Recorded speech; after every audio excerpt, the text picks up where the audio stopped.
My greetings to the Sri Mata Vaishno Devi University family on 20th Foundation Day.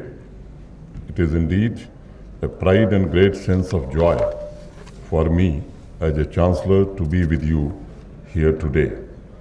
The university has nurtured the students, served the knowledge economy of the country with great distinction and aspires to empower the young generation.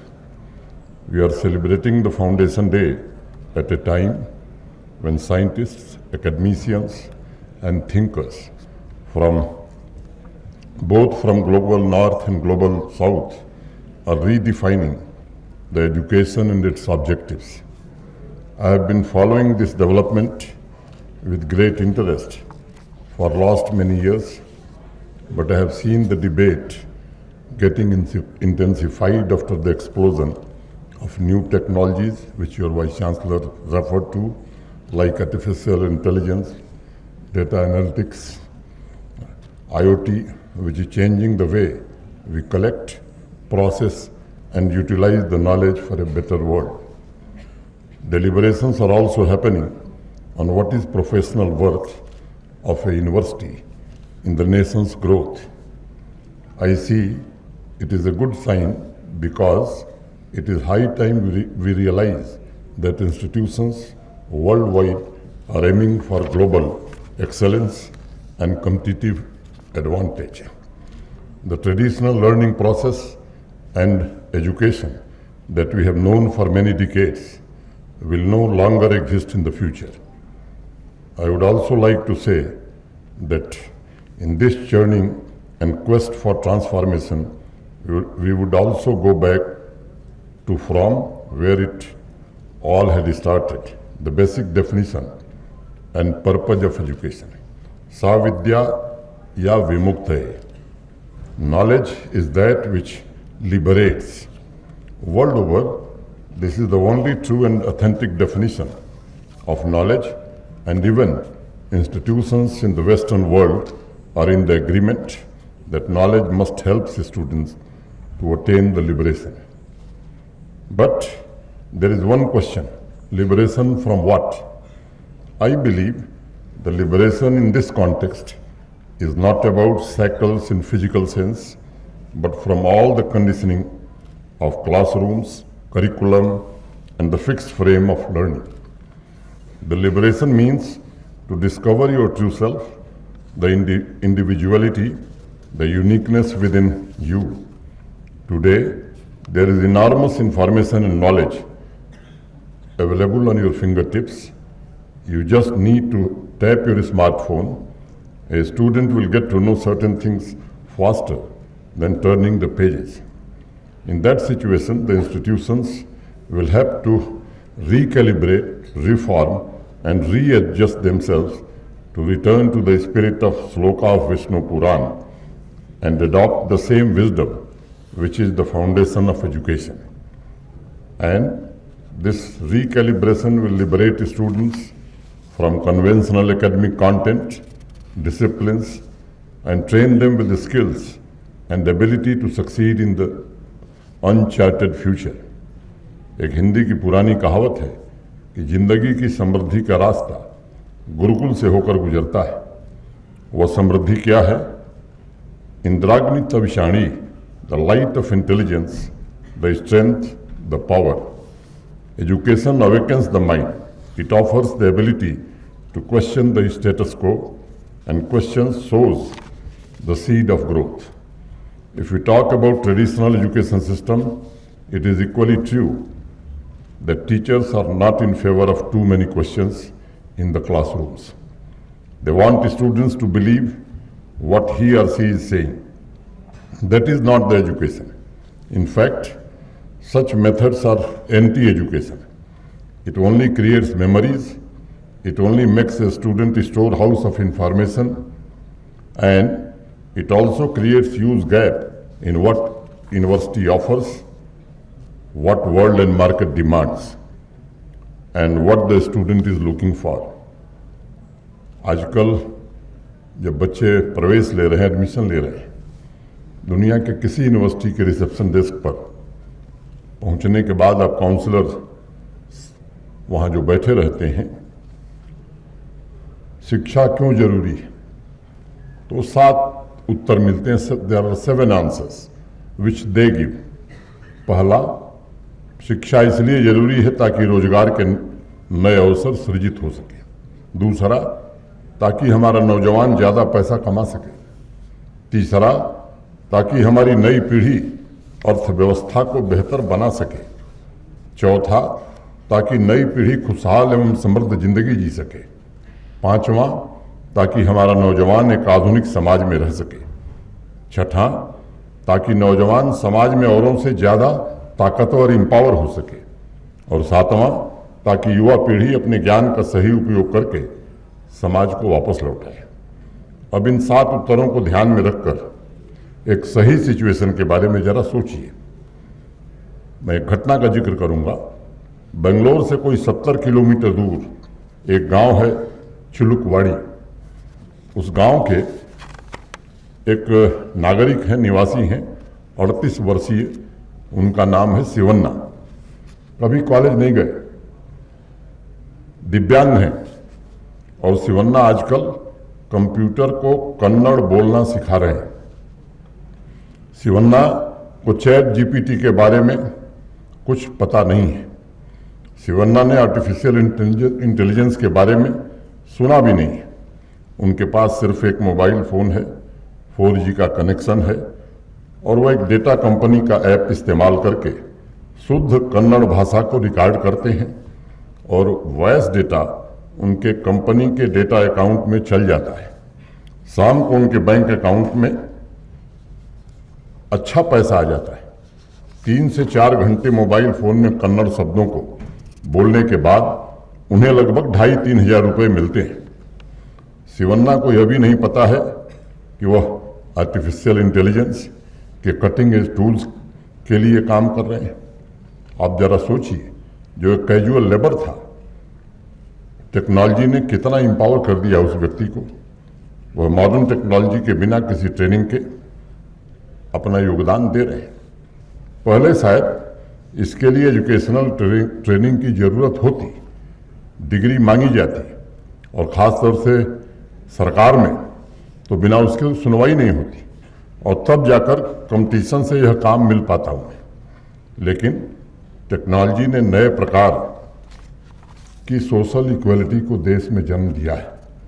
अब अगर हम उन 7 उत्तरों को दोबारा देखेंगे तो लगेगा कि वाकई में जिस तेजी से ट्रांसफॉर्मेशन हो रहा है, जिस प्रकार इकॉनमी की डिमांड बदल रही है, और दुनिया के जिस तीसरे इकोनॉमिक पावर हाउस के लक्ष्य के साथ माननीय प्रधानमंत्री जी के नेतृत्व में हमारा देश आगे बढ़ रहा है, उसमें लॉन्ग रन के लिए 7 चीज़ें और जोड़नी पड़ेंगी।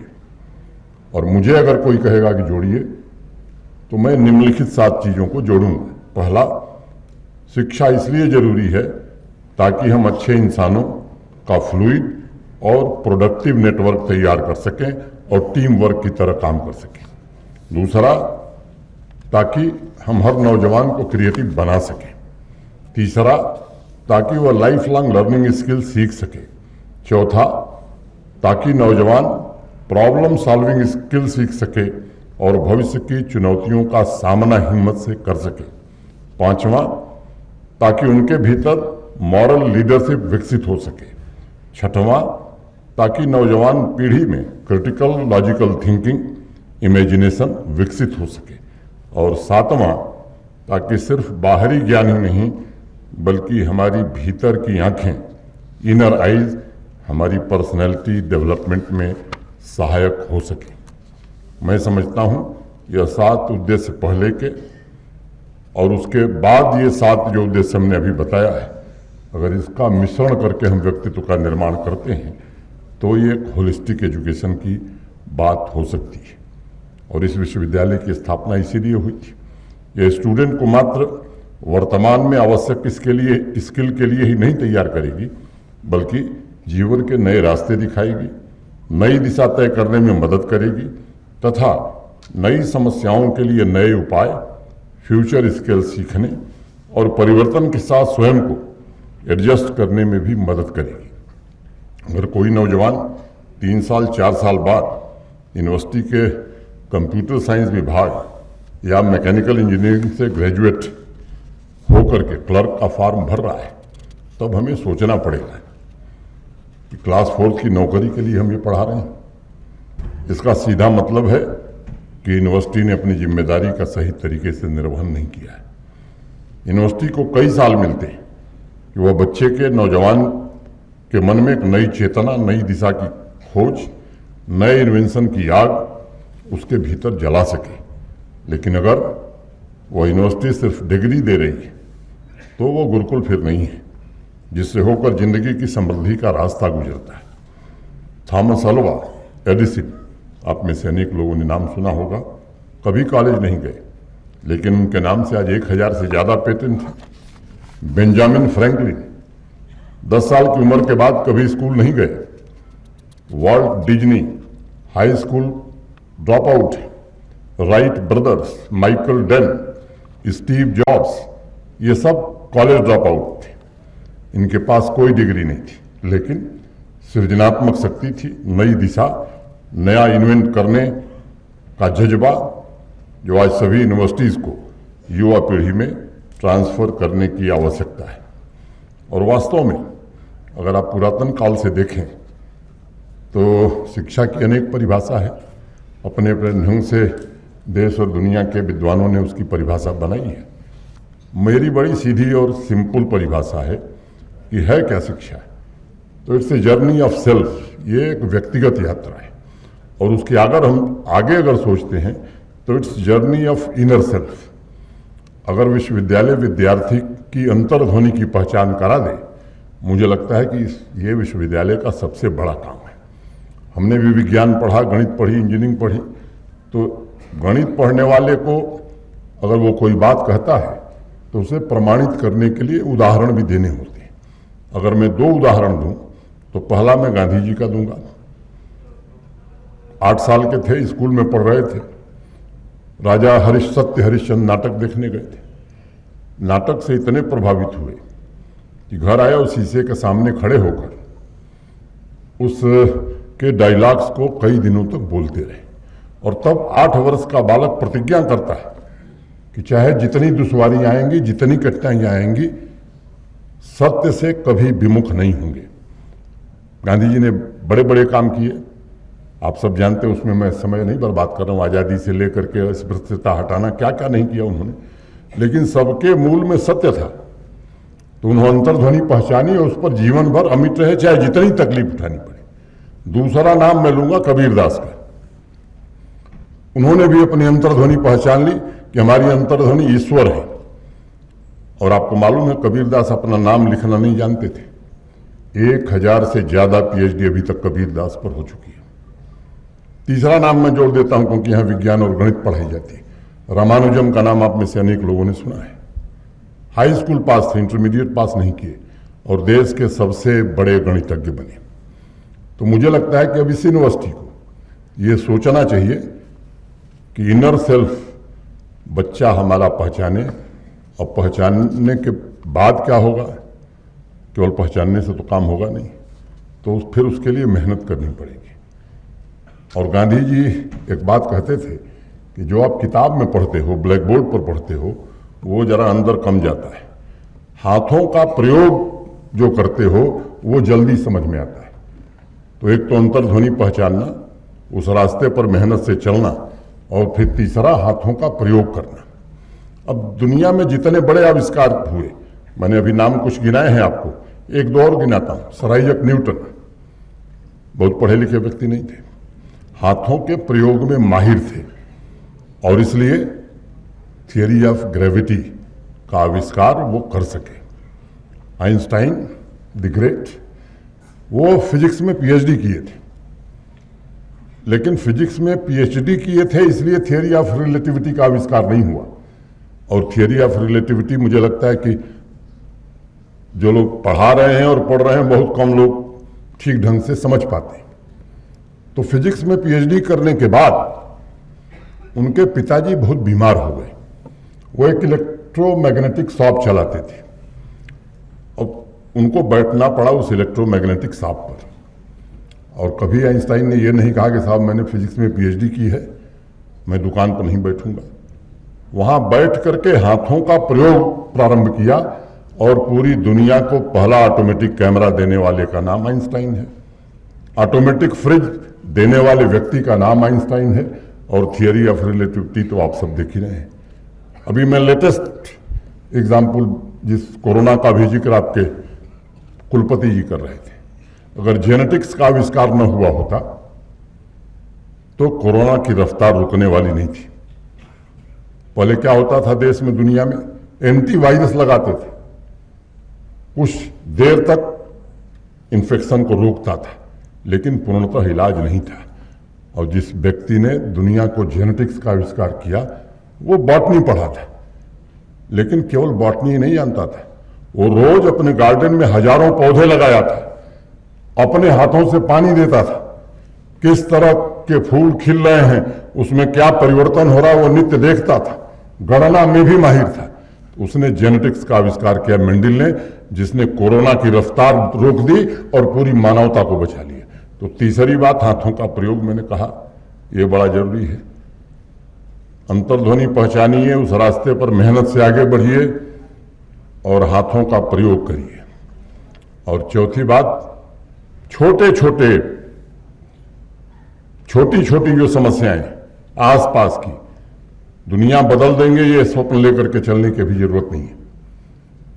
यहां जिस यूनिवर्सिटी में पढ़ रहे इसके आसपास की जो समस्याएं, खासतौर से जम्मू कश्मीर की जो समस्याएं, बर्फबारी बहुत इलाकों में होती है, हर साल सड़क पर सरकार पता नहीं कितना पैसा व्यय कर रही है।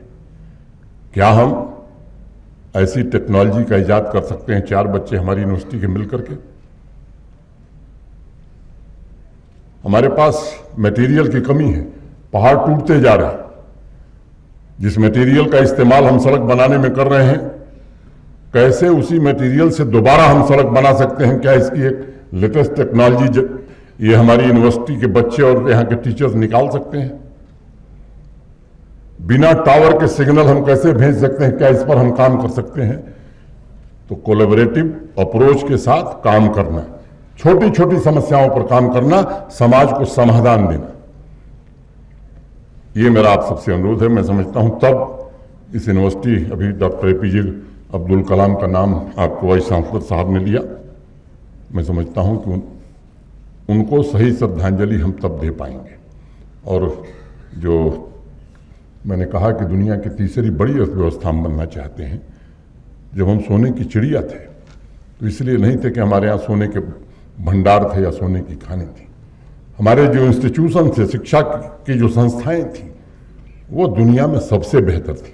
जिसका नाम आप लीजिए, नालंदा, विक्रमशिला, तक्षशिला, 20 नाम मैं ले सकता हूं। और वहां जो काम हो रहा था, जो प्रोडक्ट हम फिनिश प्रोडक्ट बनाते थे, दुनिया में सबसे बेहतर बनाते थे। और ब्रिटिश पार्लियामेंट में सर आइजैक न्यूटन भाषण दे रहे हैं कि विज्ञान के पास कोई साधन नहीं है, नेविगेशन माने समुद्री जहाज पानी में कैसे जाएंगे। उस समय भारत के समुद्री जहाज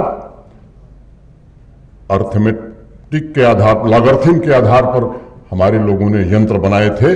सुदूर अफ्रीका के आगे सक्रोता एक जगह है, वहां जाइए, अभी भी संस्कृत और पाली में लिखे हुए श्लोक आपको मिल जाएंगे। भारतीय नाविक वहां तक जाते थे और केवल खाली जहाज लेकर नहीं जाते थे। दुनिया का सबसे अच्छा इग्नॉट स्टील हिंदुस्तान में बनता था। यहां के बने हुए प्रोडक्ट हम ले जाते थे और दुनिया के दूसरे देशों से सोना हम ले आते थे, तब हम सोने की चिड़िया हुए थे। और एक इतिहास की बात आपको बताता हूं, सिकंदर और पुरराज पोरस का नाम आप सबने सुना है। बड़ी दोस्ती हुई दोनों में। उस दोस्ती का कारण आप में से किसी को पता है? जब युद्ध के लिए सिकंदर आए तो मगध की सेना से युद्ध करने के पहले उन्होंने कुछ गुप्तचर भेजे थे। गुप्तचर यहां से लौट करके गए और सिकंदर को रिपोर्ट दे रहे हैं कि साहब, मगध की सेना जिस तैयारी में है, आप युद्ध नहीं कर पाएंगे। हाथी घोड़े, हजारों हाथी घोड़ों पर सैनिक तैयार हैं, पैदल सेना पूरे जोश के साथ तलवार लिए आपका इंतजार कर रही है। सिकंदर ने पैर वापस खींच लिया, वापस चले गए। वापस जाते समय पोरस से उनकी मुलाकात हुई और दोस्ती का कारण भी इग्नॉट स्टील बना। तब वो उसी से दुनिया की सबसे अच्छी तलवार भारत के स्टील से बनती थी। फिर तब दोबारा सिकंदर आते हैं और वापस युद्ध होता है। मुझे लगता है कि उस दिशा में एनईपी ने हमको फिर से एक अवसर दिया है, प्रधानमंत्री जी ने अवसर दिया है। मुझे लगता है कि उस दिशा में हमको सोचने की जरूरत है और इस बात को स्मरण रखने की जरूरत है कि सिर्फ तीसरी आर्थिक ताकत नहीं, बल्कि इस देश की आज़ादी के शताब्दी वर्ष और उसके आगे भी इस देश की प्रगति सुनिश्चित करने का और मानव समाज के उत्थान का आज पूरा का पूरा दारोमदार शिक्षण संस्थानों के ऊपर निर्भर करता है। सन 2023 की जो व्यवस्था है उसमें 2024 में परिवर्तन लाना, ये जिम्मेदारी भी शिक्षण संस्थाओं की है। और इसलिए मैं हमेशा एक बात कहता हूं, युवा वर्ग का मतलब है वह शक्ति जो दुनिया को आगे ले जा सके, जैसा समाज उसे मिला है उसमें बड़ा बदलाव कर सके और उसे बेहतर बना सके। और ये तभी संभव है जब हमारी यूनिवर्सिटीज युवा शक्ति, युवा ऊर्जा को क्रिएटिव मोड़ देना शुरू करेंगी। साथियों, इस यूनिवर्सिटी का उद्घाटन 19 अगस्त 2004 में डॉक्टर एपीजे अब्दुल कलाम साहब ने किया था।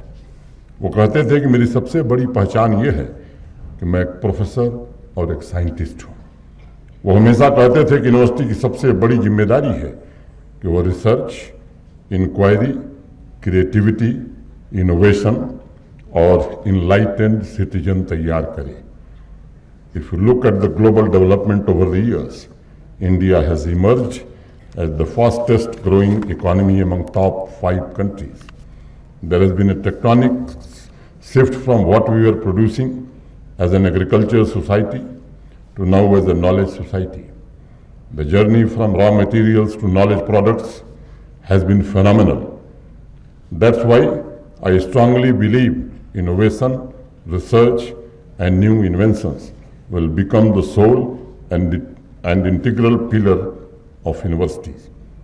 We are on the road to become a global manufacturing hub by 2030, and more than 40 million workers will be part of this sector, directly contributing to the Indian economy.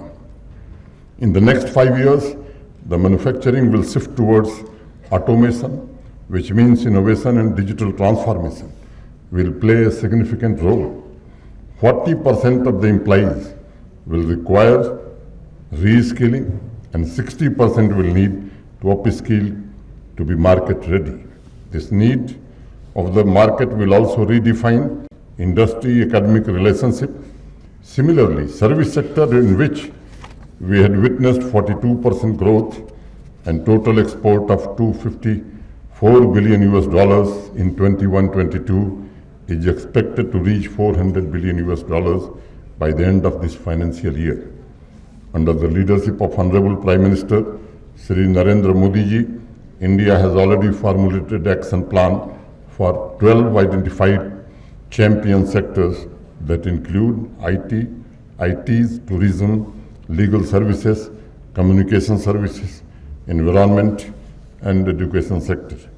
I am confident by 2030, India will become unique emerging services market in the world with better skills and competitive advantage created by universities like our university. Now we are not looking at the incremental changes, but quantum jump. The vibrant demography, technology-driven system, and initiatives like Agni that will help commercialize the innovative technologies, we will be able to share the expertise and resource with the world. Today, we have won 15 unicorns with a cumulative valuation of over $350 billion. We are now aiming to go beyond the unicorn and gradually move to create decorns, with each one having valuation of more than $10 billion. Currently, we have 99,000 startups, and the funding in new startups has gone up by 15 times. We are living in the world of surprises, where the only constant in life is change. But the biggest challenge is to prepare students for the jobs that don't yet exist. We need to provide them with the skills that will remain relevant for the rest of their working lives. Education needs to provide them with life and career skills that will complement the growing pace of change. Today, algorithm is more powerful than any other technology that existed in the history of mankind. Big data and machine learning technology knows a student better than a teacher and even their parents.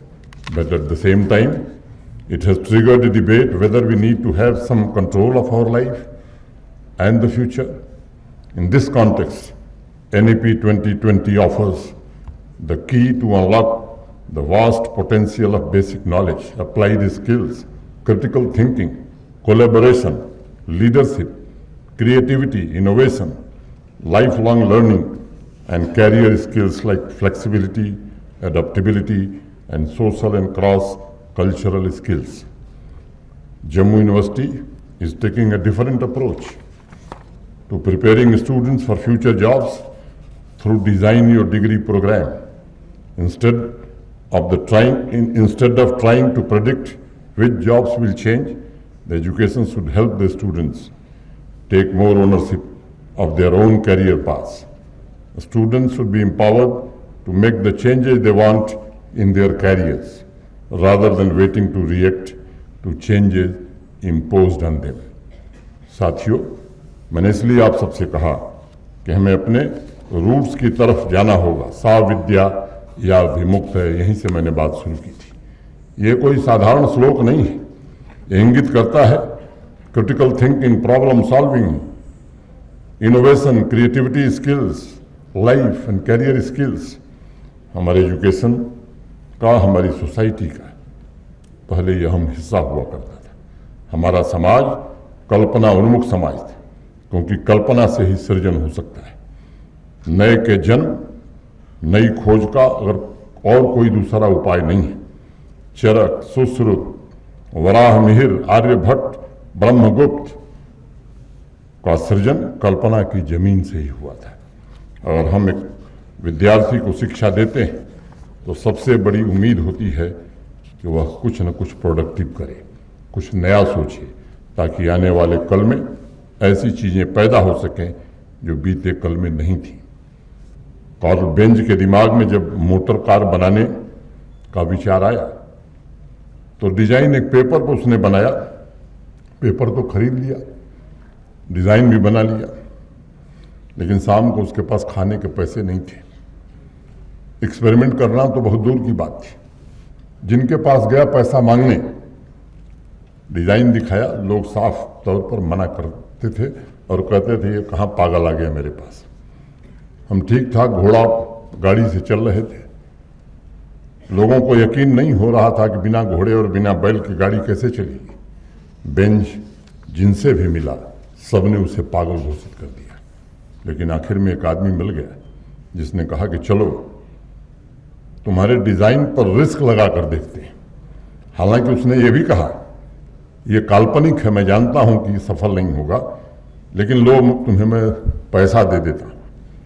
और उस पागलपन से बिना घोड़े और बैल की गाड़ी का जन्म हो गया दुनिया में। एक अध्ययन के मुताबिक दुनिया के 70% से ज्यादा इन्वेंशंस नॉन प्रोफेशनल्स ने किए हैं, और यह तथ्य इस बात को साबित करता है कि कल्पना, सृजन की क्षमता और नए खोज सिर्फ क्लासरूम की चारदीवारी में नहीं होते। करिकुलम से आज तक कभी भी कल्पना का जन्म नहीं हुआ, वह तो सिर्फ बेसिक स्किल सीखने का माध्यम भर है। कल्पना का जन्म क्लासरूम के बाहर होता है, और आज मैं देख रहा हूं कैंपस के बाहर नए खोज की भूख हमारे युवाओं में बढ़ती जा रही है। अनेक ऐसे नौजवान होनहार बच्चे, मैं रोज मिलता हूं उनसे, जिनका मन नई दिशा की खोज में डूबा हुआ है। अगर हमारे विश्वविद्यालय, खासतौर से हमारा यह विश्वविद्यालय, उन्हें प्रेरित करता है तो मैं समझता हूं कि यहाँ टैलेंट की कोई कमी नहीं है। हमारे युवाओं में सामर्थ्य है, वो विकसित भारत में अपना योगदान देना चाहते हैं। और सभी टीचर से मैं निवेदन करूंगा कि इस अप्रोच के साथ हमारे युवाओं को बदलने में अपनी पूरी ऊर्जा लगाइए, तभी जय माता दी कहना सार्थक होगा और माता का आशीर्वाद भी हमें तभी मिलेगा। उन्हें भी स्टूडेंट्स के साथ सीखना होगा, खुद को भी, जिस तरह से टेक्नोलॉजी बदल रही है। अभी जो टेक्नोलॉजी रिलेवेंट है, कल वो रिलेवेंट रहेगी कि नहीं रहेगी, इस पर विश्वास करना बड़ा कठिन है।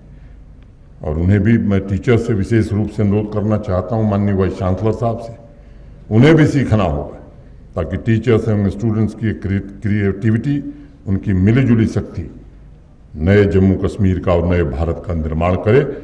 और जो सपना है हम सबका विकसित भारत में, इस विश्वविद्यालय के हमारे युवा विद्यार्थियों का भी योगदान किसी से कम न हो।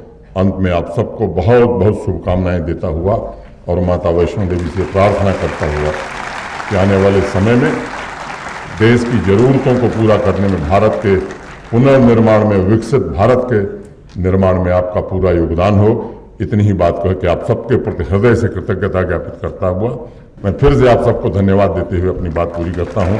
धन्यवाद। जय हिंद।